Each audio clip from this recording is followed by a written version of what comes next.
귀한 찬양 감사드립니다. 추석은 잘 쉬셨는지요? 일개 말로는 추석이 아니라 한여름이라서 하석이다라는 말도 생기고, 예전 같지 않아서 참 한여름의 추석을 새는 것 같은 그런 느낌이 들었습니다. 그럼에도 불구하고 계절은 바뀌고 있습니다. 그래서 이 모든 것 다 지나가는 그런 계절입니다. 어쨌든 여러 가지로 기후가 좀 정상적이지 않다라는 것은 우리 모두가 아마 느끼고 있습니다. 그래서 내 하나가 좀 이렇게 한들 뭐 어떻게 변화되겠노, 그런 생각보다도 모두가 안 해도 나 하나만이라도 기후변화에 좀 민감하게 반응하고 하나님의 창조 질서를 지키겠다는 그 자세로 사는 것이 하나님의 나라를 이루는 원동력이 되리라 생각합니다. 오늘 말씀을 읽으면서 우리는 예수님께서 이 땅에 오셔서 과연 무엇을 원하실까? 예수님은 우리를 향하여 무엇을 요청하셨을까? 많이 생각해 보게 됩니다. 예수님은 내가 곧 길이요 진리요 생명이라고 말씀하신 주님이신데, 그렇게 말만 하고 그냥 끝낸 것이 아니라 그 길을 직접 가셨고 그렇게 직접 사셨다, 이 말입니다. 예수님의 말씀에 힘이 있는 것은 말과 삶의 정신이나 행동이 이것이 분리되지 않았다는 말입니다. 그래서 예수님을 우리가 믿고 따른다면 우리도 예수님처럼 말과 행동과 삶의 정신이 일치되어 가도록 요청받고 있는 것이죠. 우리가 예수 믿고 따르는 것은 우리가 지금 여기서 산 우리의 삶의 안락함을 보증해 주는 것은 아닙니다. 그건 오히려 세상이 더 잘해줄 수 있습니다. 근데 예수님의 말씀을 들어보면 사실 오늘 우리를 굉장히 불편하게 합니다. 우리는 불편하면 그것이 곧 악이고 내가 편하면 그것이 곧 선인 것처럼 이런 구조로 세상을 자꾸 이해하려고 하다 보니 예수 믿으면 무조건 편해야 됩니다. 예수 믿으면 무조건 안락해야 되고 평안해야 됩니다. 그러다 보니 누군가가 불편하고 아프면 아이고 내가 이거 예수를 잘못 믿었는가 보다, 이렇게 인식을 해버린다, 이 말입니다. 그게 아닙니다. 때로는 삶에서 우리가 이런 일 저런 일 겪게 되고 힘겨운 일 겪게 되고 예수 믿는다고 해서 어려운 일 안 겪는 게 아닙니다. 각종 고초를 겪게 되고 때로는 사고를 당하고도 살아갑니다. 그런데 세상 사람들과 별반 다르지 않게 산다, 이 말입니다. 왜? 우리는 여전히 피조물로서의 피조성의 한계를 갖고 살기 때문에 우리가 생각하는 것 이상의 모든 것을 넘어서서 살 수가 없습니다. 그런데 주님은 우리에게 믿지 않는 자, 그리스도를 따르지 않는 자와 다르게 살 길을 제시해 주셨습니다. 그게 구원의 길이고 그게 생명의 길이고 그게 은혜의 길인 것이죠. 그래서 예수님이 우리를 부르신 것은 살아 숨쉬는, 다시 말하면 고정되고 고착되지 않는 길 가는 사람으로 불렀다, 이 말입니다. 언제든지 하나님의 부르심에 응답하고 길을 나서는 길 가는 하나님의 백성으로 우리를 부르셨다라는 사실을 한시도 잊어서는 안 됩니다. 오늘 본문의 말씀을 통해서 우리도 반드시 걸어야 하는 예수님의 길을 우리는 어떻게 따라가야 할 것인지를 살펴봐야 합니다. 예수님은 그 당시에 모두가 말렸습니다. 그런데 예수님은 나는 나의 길을 간다. 요한복음에서는 나는 보내심을 받은 자다. 보냄을 받은 자기 때문에 나의 길이 없다는 겁니다. 나는 하나님으로부터, 아버지로부터 보냄을 받았기 때문에 내가 주도적으로 길을 가는 것이 아니라 나를 보내신 하나님의 길을 전적으로 순종하고 그 길을 따라갈 뿐이다. 그래서 예수님도 철저하게 아버지의 길을 갔던 겁니다. 그러면서 예수님은 오늘 우리에게 함께 길 가자고 요청하고 있습니다. 주님이 걸어가신 그 길은 어떤 길이었습니까? 우리는 어떻게 따라가야 합니까? 예수님이 걸어가신 그 길은 오늘 본문을 통해서 살펴보면 사람들에게 두려움의 대상이 되는 길을 가셨습니다.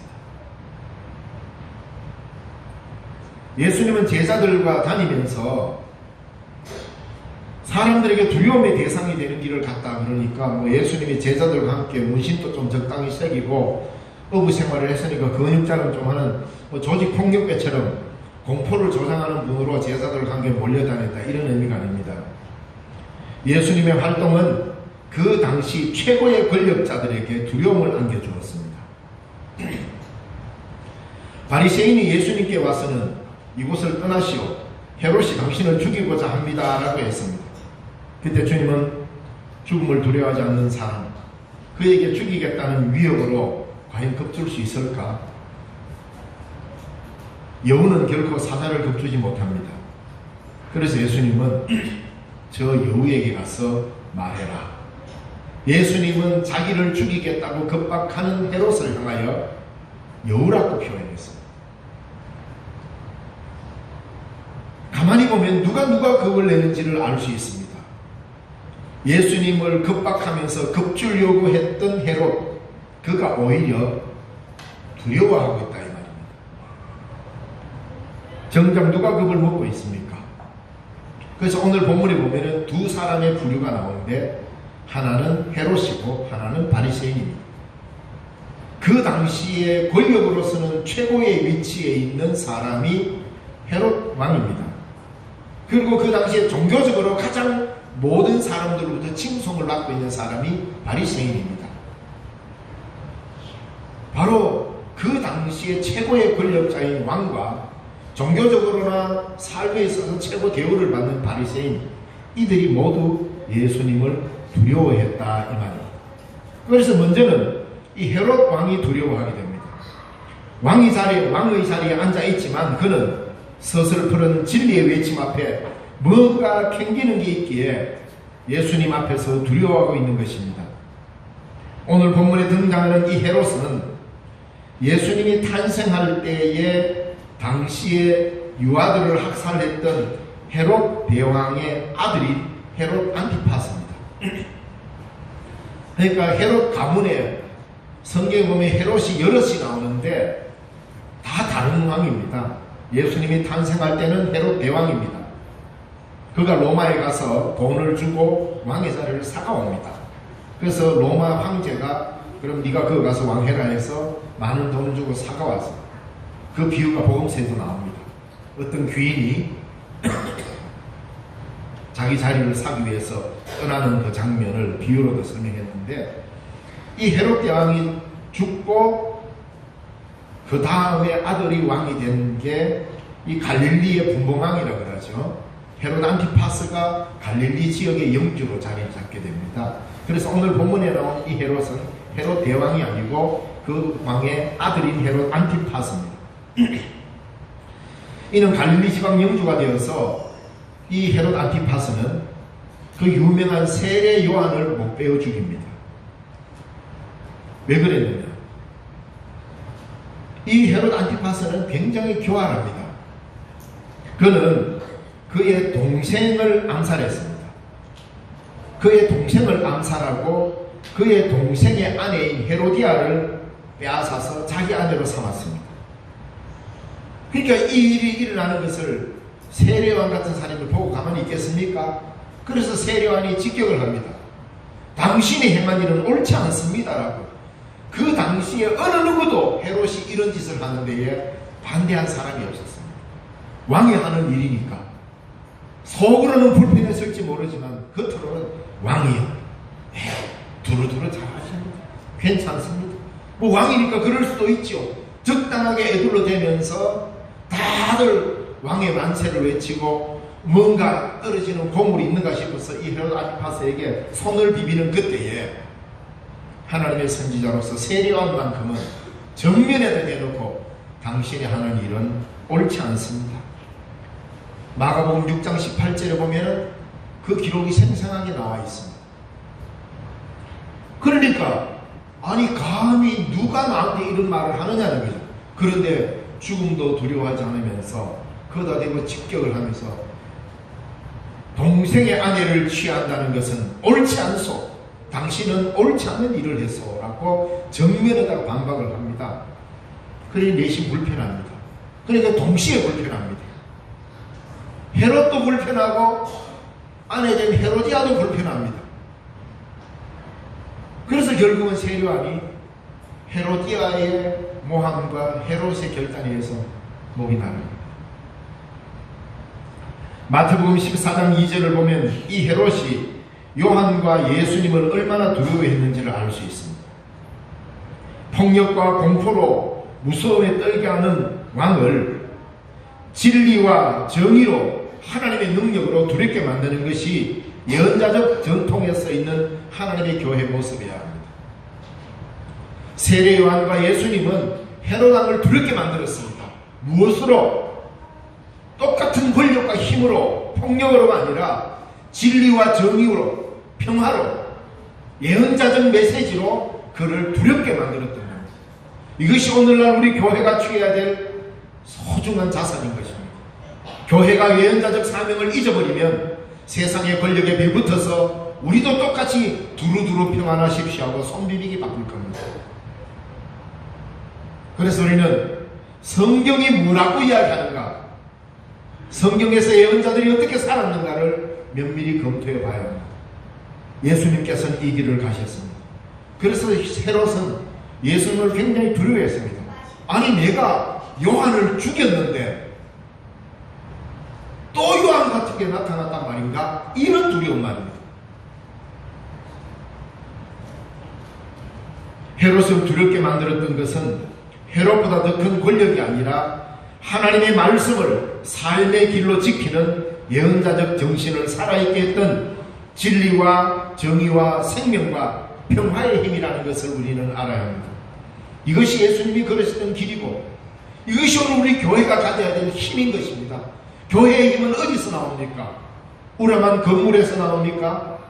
수많은 성도의 수에서 나옵니까? 막강한 재정에서 나옵니까? 그렇지 않습니다.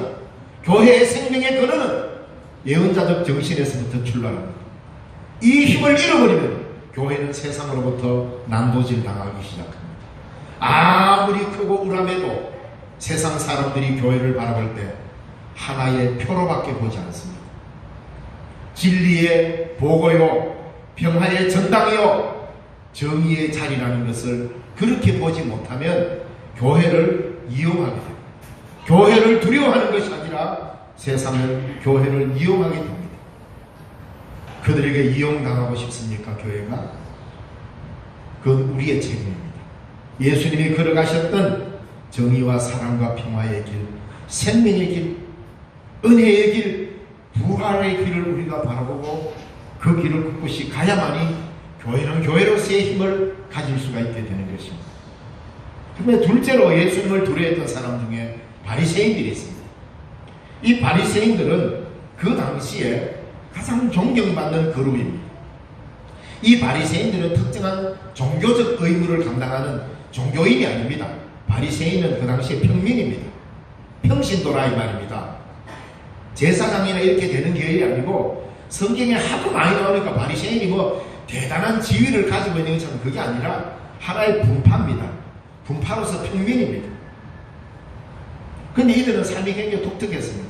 철저하게 율법을 지키면 이 땅에 하나님이 이스라엘을 회복해 주실 것을 굳게 믿고 율법을 철저하게 준수했던 사람입니다. 그런데 이들의 큰 약점이 하나 있습니다. 그건 뭐냐면 사람을 너무 의식했다. 31절 말씀에 보면 그때에 어떤 바리새인들이 나와서 이르되 나가서 여기를 떠나소서 헤롯이 당신을 죽이고자 하나이다 라고 바리새인이 예수님께 그 말을 일러줍니다. 근데 가만히 보면 마치 바리새인들이 예수님을 살리고자 하는 그런 의도로 보입니다.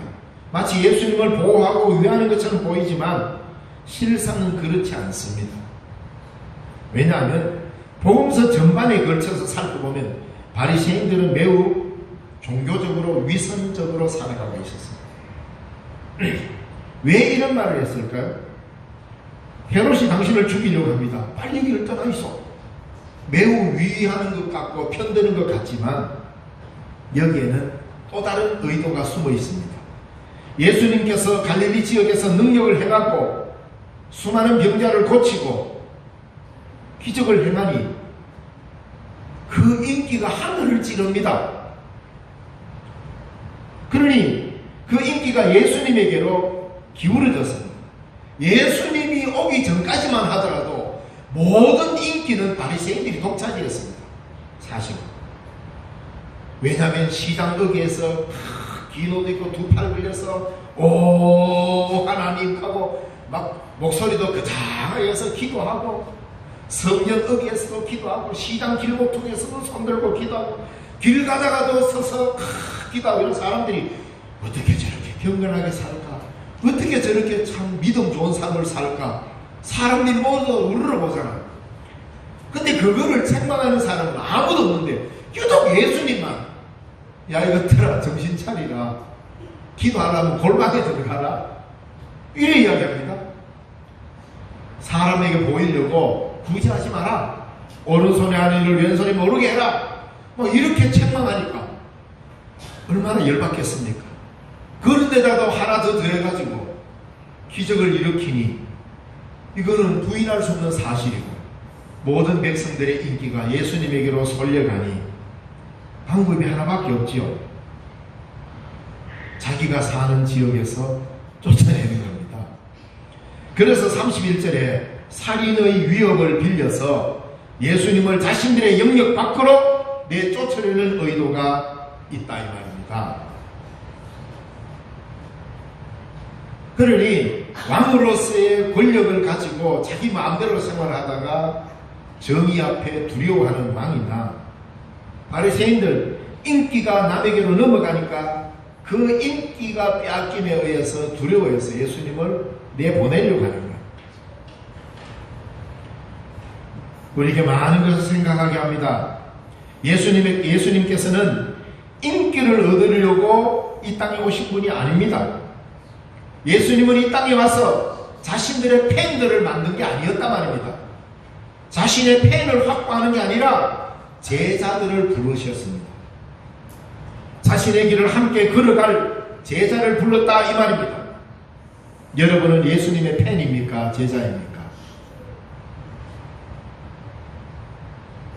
우리가 누구의 팬이 되는 것은 내 의지에 내 자유에 달렸습니다. 혹은 내 마음에 안 들면 끊으면 됩니다. 또 다른 팬, 누구의 팬이 되면 됩니다. 목숨을 바치거나 할 일도 없습니다. 적당한 선에서 내가 좋으면 택하면 됩니다. 우리가 예수님을 따르는 것은 여러분이 예수님의 팬으로서가 아니라 예수님의 제자이기 때문입니다. 제자는 부름을 받은 자들입니다. 팬은 내가 좋아서 가는 겁니다. 여러분 예수님이 좋아서 따르는 사람은 여기 없을 겁니다. 예수님이 나를 은혜로 불러주셨기 때문에 여기 온 겁니다. 사랑하는 성도 여러분, 오늘날 한국교회에 예수님의 팬은 얼마나 많은지 모릅니다. 예수님의 팬은 참 많습니다. 그러나 제자로서 예수님을 따르는 자들이 그리 많지 않은 것 같습니다. 예수님께서는 바로 제자를 불렀다 이 말입니다. 너는 나를 따르라. 얼마나 큰 은혜입니까? 내 의도와 상관없는데 주님이 먼저 나를 불러주는 것. 이게 제자의 길이가 이 말입니다. 예수님은 하나님의 나라를 선포하셨고 하나님의 나라가 다가오고 있기에 그 나라를 맞이하라고 선포하셨습니다. 그래서 예수님은 인기에 연연하지 않으시고 자기의 길을 가는 사람, 인기와 사람의 지지를 먹고 사는 사람이 가장 겁내는 사람이 누굽니까? 인기와 상관없이 자기 길을 가는 사람입니다. 하나님이 나를 보내셨기에 나는 아버지의 뜻을 행하며 이 길을 간다. 그래서 예수님은 자기의 길을 개척하신 분이 아닙니다. 예수님이 이 땅에 오셔서 예수님이 뭔가 이런 길 저런 길 개척한 게 아니고 예수님은 단 한 번도 자신의 길을 개척하지 않았습니다. 예수님은 이 땅에 오셔서 단 한 번도 하나님의 길을 어기지 않았습니다. 하나님으로부터 보냄을 받은 자로서 철저히 아버지의 뜻에 전적으로 순종하는 성자 하나님이셨다, 이 말입니다. 오늘 이러한 예수의 제자가 많아야 합니다. 자신의 유익이 최우선이 되면 결코 갈 수 없는 길이 예수님의 길입니다. 갈 길을 가야 하리라는 이 말은 그 사람의 삶의 모든 무게가 실려있는 말입니다. 여러분, 우리는 가야 할 길이 있습니다. 다른 길이 없습니다. 예수님의 뒤를, 십자가를 지고 따라가야 하는 길만 남아있습니다. 그 길만이 우리의 길입니다. 자, 먼저는 사람들에게 두려움의 대상이 되는 길을 가셨다 했는데, 두 번째는 우리 주님은 고난과 죽음의 길을 가셨습니다. 첫째는 사람들에게 두려움을 끼치는 길을 갔는데, 이제는 그 두려움의 길을 몸소 가십니다. 고난과 죽음의 두려움의 길을 직접 가십니다. 예수님께서는 이 땅의 마지막 선지자, 즉 메시아로 이 땅에 오셨습니다. 메시아로 오신 하늘의 사람이요, 사람의 아들이신 예수님이 이 땅에 보잘것없는 권력으로 힘 꽤나 있다고 목에 힘을 주는 그들의 칼날을 무서워하지 않았습니다. 헤롯이 위협한다고 갈 길을 멈춘 것이 아니고 바리새인들이 충고한다고 길을 굽게 한 것도 아니었습니다. 메시아로서 우리를 구원하시고자 하는 생명의 길을 걸으시는 그 길은 다른 길이 아니라 십자가의 길이었습니다. 고난의 길이었습니다. 죽음의 길이었습니다. 죽음을 각오하고 그 길에 들어선 이에게 죽이겠다는 협박은 말의 힘을 잃게 만듭니다. 그렇다고 예수님께서 죽음을 미워하거나 죽음을 마치 즐기는 고행주의자나 이런 사람이 아닙니다. 예수님 스스로도 그 누구보다도 예수님은 그 죽음을 아파하고 죽음을 괴로워하고 자신의 죽음을 어떻게든 피해보려고 했던 분입니다. 뭡니까? 그럼 예수님이 믿음의 헛것이냐? 아닙니다. 죽음 앞에서 인간으로서의 솔직함을 그대로 드러냈습니다. 그래서 예수님은 하나님 앞에 이렇게 기도합니다. 아버지요, 이 잔을 내게서 옮겨주시옵소서. 그것도 한 번이 아니라 3번이나 그렇게 기도합니다. 아버지요, 이 잔을 내게서 옮겨주시옵소서.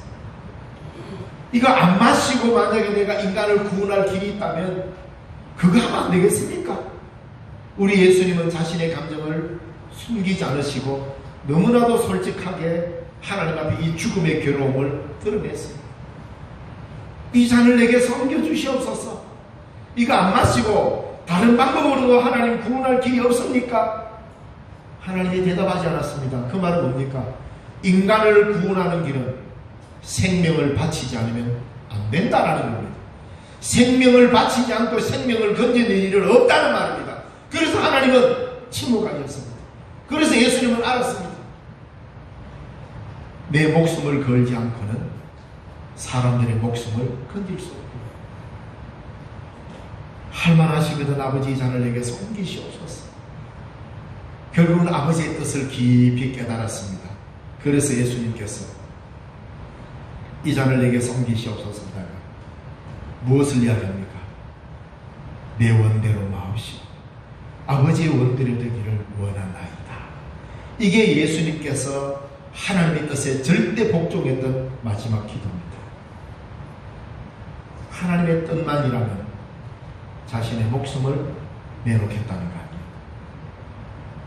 그래서 우리가 생명을 얻은 겁니다. 그래서 우리가 구원을 얻은 것입니다.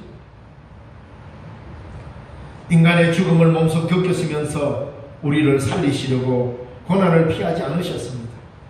그 길이 옳은 길이요, 살리는 길이요, 생명의 길이기 때문에 주님은 자신에게 다가오는 고난과 죽음의 길을 피하지 않았습니다. 예언자가 예루살렘이 아닌 다른 곳에서야 죽을 수가 있겠는가? 33절의 말씀을 보니까 그러나 오늘과 내일 모레는 내가 가야 할 길을 가야 하느니 선지자가 예루살렘 밖에서는 죽는 법이 없느니라. 예언자가 예루살렘이 아닌 다른 곳에서야 죽을 수가 없지 않는가? 이 말에는 엄청난 의미가 들어있습니다. 이 말씀을 하시면서 예수님 지금 어디를 가고 있습니까? 예루살렘을 향하여 갈 길을 가고 계십니다. 헤롯이 아무리 날뛰어도 나는 너의 손에 죽지 않는다, 이 말입니다. 예루살렘에서 선지자의 사명을 마칠 것을 말씀합니다. 이 말씀은 모든 예언자들이 예루살렘에서 죽임을 당했다는 일반적인 법칙을 말씀한 게 아닙니다. 성경에 보면 예루살렘이 아닌 다른 곳에서 죽은 예언자들도 있습니다. 구약에 보면. 근데 이건 무슨 말씀입니까? 왜 예언자가 예루살렘에서 죽임을 당해야 된다고 말합니까?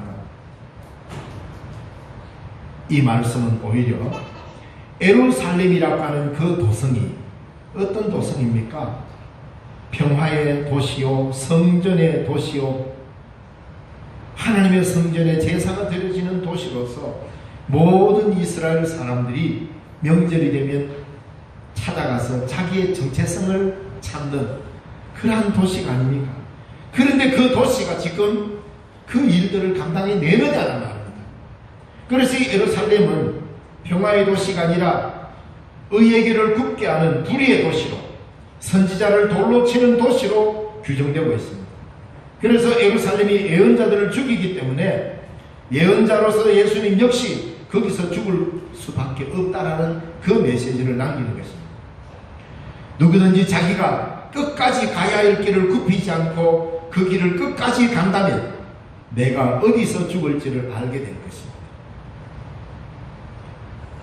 이 길이 내가 끝까지 가야 될 길이라 여기면 그 길에서 우리는 죽게 됩니다. 다른 말로 표현하면 이거죠. 내가 끝까지 사랑하는 사람으로 살면 사랑으로 죽게 되어 있습니다. 끝까지 돈만 따라가다 보면 돈 때문에 죽게 됩니다. 정의를 끝까지 행하면 그 정의로 내가 죽게 됩니다. 아무 하는 일 없이 빈둥빈둥 놀다가 가면 아무 일 하는 일 없이 빈둥빈둥 놀다가 죽습니다. 왜? 우리의 길이 그것이 끝이기 때문에. 우리는 어떤 죽음을 맞이할 것입니까? 있는 힘을 다해 사랑하다가 사랑으로 죽습니다. 있는 힘을 다해서 생명을 존중하면 생명을 존중하다가 내가 죽게 됩니다. 예수님이 그 길을 갔잖아요. 우리를 살리고자 생명을 사랑하다가 그 생명을 구원하고 죽으셨습니다. 우리를 사랑하다가 사랑으로 죽으셨습니다. 그게 우리가 가야 될 길 아니겠습니까? 그래서 우리가 끝까지 가는 그 길이 우리가 가야 할 길이면서 그게 죽음의 길인 것입니다. 그래서 성경에는 부활을 두 개로 이야기합니다.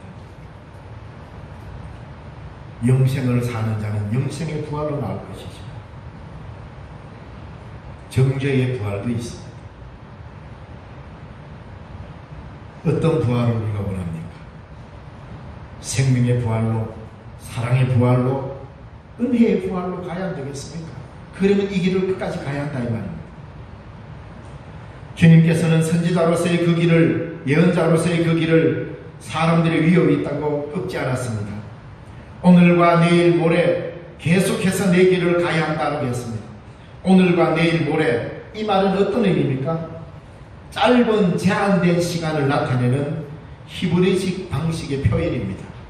히브리인들이 멀지 않는 기한, 짧은 기한 이런 걸 표현할 때 오늘과 내일 그리고 모레 이렇게 해서 어떤 일들을 규정합니다. 그러면 이것은 2, 3일 내로 다 될 것이다 이런 표현입니다. 우리가 흔히 하는 말로 우리말로 2, 3일 내로 갈 것이다, 아니면 곧 갈 것이다, 즉 내일은 곧 끝말칠 것이다 이런 의미입니다. 다른 말로 하면 곧 하나님의 나라가 도래할 것이다, 그리 멀지 않았다 이 말입니다. 그러니까 이 말은 굉장히 공격적인 말이죠. 지금 누구를 들으라고 합니까? 헤롯 왕이 들으라고 이 말을 합니다. 오늘과 내일 모레 내 길을 가야 한다. 반드시 내 길은 그리 멀지 않는 시기에 끝장난다. 하나님의 나라가 곧 임할 것이다 라는 매우 공격적인 말인데 그것은 바로 헤롯에게 한 말입니다. 헤롯, 너의 왕국은 곧 끝장날 것이다 이 말입니다. 너는 뭐 대단한 것 같으냐? 너의 왕국은 그리 멀지 같아. 곧 끝날 것이다. 그러므로 예수님은 내가 할 일은 촉박한 일이다. 너희들의 위협과 시기가 내 길을 막을 수는 없다는 예수님의 단호한 선언인 것입니다. 하나님의 뜻을 이루기 위해 오늘고 닿던 주님의 그 발걸음을 오늘 우리에게 위임해 주셨습니다.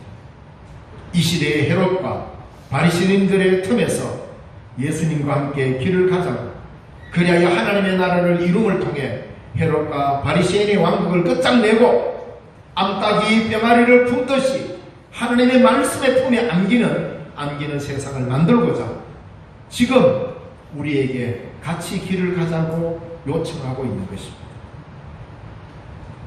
예수님의 패는 예수님과 함께 길 가지 않아도 됩니다. 멀리서 구경만 하면 됩니다.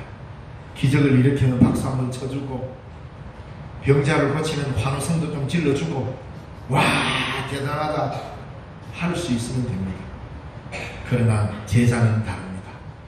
예수님이 하셨던 일을 나도 해내야 할 것이고, 예수님이 걸어갔던 길을 나도 걸어가야 제자인 것입니다.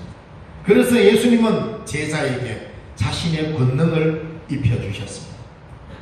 땅끝까지 복음을 전하라. 내가 너와 함께 하겠다. 얼마나 놀라운 메시지입니까? 예수 안에서 참 자유를 얻게 하시고자 우리에게 이 자유의 길을 주셨습니다. 우리는 자유에 대한 심한 오용이 있습니다. 내가 하고 싶은 대로 내 마음대로 하는 것을 우리는 자유라고 하는데, 성경에서는 그것을 뭐라고 얘기하느냐? 죄의 종노릇하고 있다 라고 말하고 있습니다. 그래서 인간은 죄인입니다. 내가 아무리 자유롭게 살아도 우리는 결국 죄의 종일 뿐입니다. 그것에서 나와서 주님이 걸어가시는 그 길, 의의 길, 평화의 길, 생명의 길을 함께 걸을 때 그게 자유의 길인 것입니다. 그게 구원인 것입니다. 그 안에서 함께 살자. 주님은 지금도 날개를 펴고 암탉이 병아리를 품듯이 품을 자를 찾고 있습니다. 암탉의 날개 아래 깃든 병아리는 자식입니다. 팬일 수가 없습니다. 사랑하는 성도 여러분, 바로 주님의 부름 앞에 함께 길 가자고 요청하는 주님 앞에 우리는 그 길을 함께 따라 나서야 합니다. 이 길에서만이 참 자유를 얻을 것이고 참 평안을 얻을 것이고 진정한 안정은 하나님의 말씀 앞에서 얻을 수 있습니다. 바로 이것이 우리를 부르신 이유이고, 이걸 다른 말로 구원이라고 말하는 것입니다. 이 놀라운 구원의 은혜를 가슴 깊이 간직하고 여러분의 발걸음을 주님의 발걸음에 맞추셔야 하는 것입니다. 기도하겠습니다. 살아계신 하나님 아버지, 은혜를 감사드립니다. 오늘도 우리의 걸음을 지키시는 주님, 갈 바를 알지 못하여서 허덕이고 헤매일 때에 나를 따르라 말씀하시면서 우리에게 길을 제시해 주시고 함께 갈 것을 요청하시는 주님, 이것이 구원임을 우리가 알기에 오늘도 주의 말씀을 듣고 따라났습니다. 걸음 위에 하나님 축복하여 주시고 주님과 동행하는 놀라운 구원의 은혜를 날마다 누리는 주의 백성들이 되게 하시고, 우리가 그 길을 걸음으로써 세상이 두려워할 수 있는 삶이 되게 축복하여 주옵소서. 예수님 이름으로 기도드리옵나이다. 아멘.